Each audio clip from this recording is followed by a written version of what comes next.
Guys, it's crazy, man. Like, it's annoying. Second time I went to Florida and I had bad experiences in Florida. It's beautiful here. It's different, but I had bad experience. And I'm gonna tell you the most frustrating thing. So I just started doing um, this over the road in my truck. I purchased, I invested in this and I'm in it. I kind of regret it. So I'm finding a driver. If you know a driver, hook me up because I'm trying to get out this truck. And at the end of this, I'm gonna tell you about this rejected load for the second time. I'm gonna tell you about this second rejected load, and then I'm gonna tell you about the long-term plan because it's a build off of yesterday when I was talking about investing money and stuff like that. If you're new to the channel, go ahead and follow me. Subscribe right now because I'm good to be to have in your network. And make sure you put a comment down there because I want to know who you are so maybe we can connect later in the future, either on Instagram or TikTok. Just fuck with me. So let me tell you what happened. I go to Florida. I catch a load to Florida, Lakeland, Florida, outside of Tampa Bay. I catch a load there, and my dispatch. I should have told him. Again, I'm new at this. I'm new, so I should have told my dispatcher that at the time he booked the load. I should have told him to get me a load out of there for like 2 days from now. The time he booked it, but I did it. So I got a load to Lakeland, Florida. Dropped off pretty good, 2,200 something like that. Dropped the load off. All right, cool. But I don't have anything coming out. So that was my first mistake. Again, I'm new at this. So I get a load down there to Lakeland, and when I get there to this Publix, Publix, when I get there, it takes them 4 hours to unload. Second time this has happened. 4 times to unload. Maybe this is the norm for these people, for that warehouse. And then when I pull off, they leave a whole pallet of 42 boxes, 8 bags of tortilla chips in each box. I'm like, what am I supposed to do with this? And the last time this happened to me was with oatmeal. Oatmeal, and it was boxes of oatmeal. Crazy. Boxes of oatmeal. I had maybe 50, 75 boxes of oatmeal like that. I gave them away to truckers. So I'm kind of curious. Let me know if you've been to Lakeland, Florida, if you had rejected loads. What did you do with them? Like, how do you deal with that? Especially when the product looks good. I check the expiration date. Like, there's nothing wrong with it. The only thing that I can think of is whenever I get there and they start unloading, they have too much of the product, and there's nowhere to put it. There's nowhere to store the excessive product that is on the truck. So they leave it here and they reject it. That's the only thing that I can think of. I checked expiration dates. I checked if any of the packages were tampered with, broken, punctured, nothing. Perfectly fine. One thing that I noticed is, well, I talked to other drivers whenever I was donating this stuff to them. When I talked to them, they told me that happens all the time. I have no idea. I'm new at this. So if you're a truck driver, you're over the road, you've been doing this for some years, I'm brand new to this, I want you to put in the comments, let me know if you've got experience with rejected loads and what do you do with it to deal with it? How do you deal with the rejected loads? What do you do with the merchandise, the product? All right?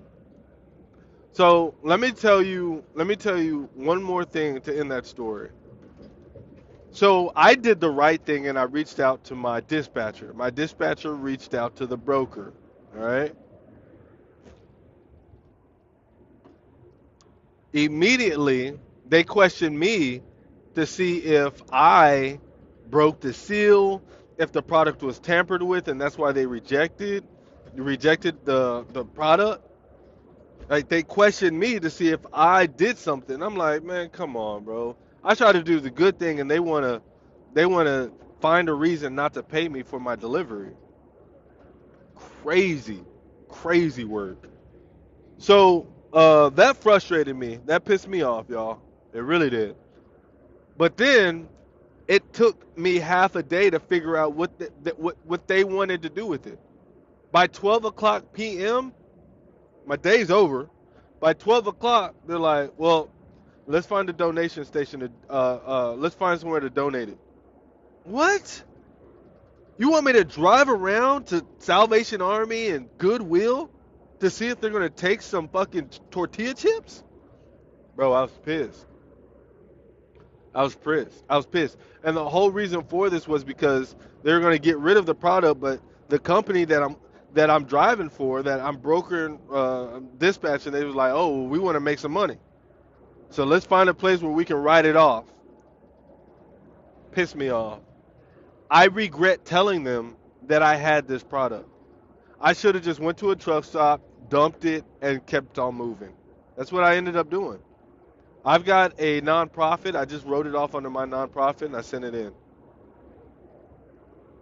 All right.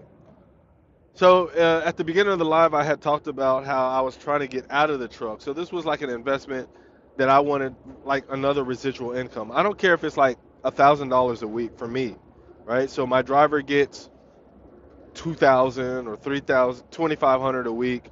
Um, I get $1,000 a week. I don't care. I just want this truck to make money, and I'm not in it. So that's the whole point of me making these investments and these long-term investments. A lot of times, folks will get big paychecks. They'll get big income. They'll get an income tax return. Heaven forbid someone passes away and they leave them something.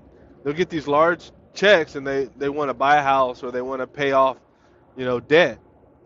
But then after all that money is gone, they're back in the same place and they have nothing to show for what they received.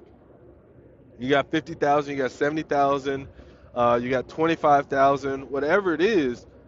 They pay their bills and they think that's the right thing to do, or they buy another car because their car is shitty. Well, you didn't have to buy a $30,000 car. You didn't have to buy a $24,000 car. But it's a mindset that we deserve better. We deserve these nice things. It's a poor people mindset. I'm going to talk about that on a whole nother live. Welcome to those who just joined the live. The shitty thing about this is I won't let me talk to y'all side. I've gotta be horizontal, and I kind of don't like that. I prefer it to be the other way, but whatever. It is what it is. So, anyways, it's a poor people mindset to have that, but I've learned late in life, mind you, I went to prison for 5 years in my adulthood, but in my early 40s, late 30s, I'd say mid to late 30s, I had learned about money and investment, and it took me a long time to get there. It took me a long time to get there, more than I would have liked to take to get to where I am. And in this journey, I realized that exchanging your time for money is how people remain poor. It's how we remain a slave to our employer, our system. And so finding ways to create income without exchanging your time for it is the way to go. Another way is subscription models, which I don't have. But subscription models for a long time has been a way for large companies to get even bigger. Okay? And you see that with Walmart, groceries, Target, Kroger, HEB, whatever part of the country you're at, grocery stores, pharmacies, like they're starting to create subscription models. Well, they've already done it. Amazon, eBay, Netflix, television, streaming, everything, your laundry, washing your car, everything has become a subscription model. If you can create a product or a service and have recurring clients on a regular basis, that is how you build wealth. If you're already wealthy, like Walmart, Target, Starbucks, then you implement that subscription model to get to the next level for your corporation. All right?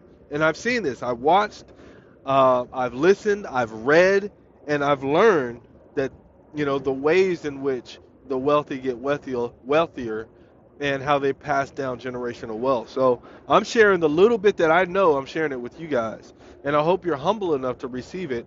Put in the comments what you think about what I'm giving you today. So, a goal of mine is to get out this truck and have it run for itself. Have another driver, and again, I don't care if I'm making $1,000 a week. I'm making $1,000 a week. It is what it is. But that's $4,000 a month that I'm not actively working for. So, um, there's what is it called? There's pros and cons to everything, and investments and things of that nature. You've got the maintenance, you got liability stuff. Taking all that into consideration, guys, I know I kind of know a little bit about that, but I'm experienced in the entrepreneur side. I'm not as experienced in driving over the road. I'm oil filled through and through, and I'll be back soon. But I'm oil filled. I'm oil and gas. This is what I do. But over the road, not so much. But y'all go ahead and tap in and get with me. Let me know your thoughts. I'm gonna jump off, but I love to hear from you. I love going live. I love shooting content. And if this is something that resonates with you, make sure that you follow me. Thank you.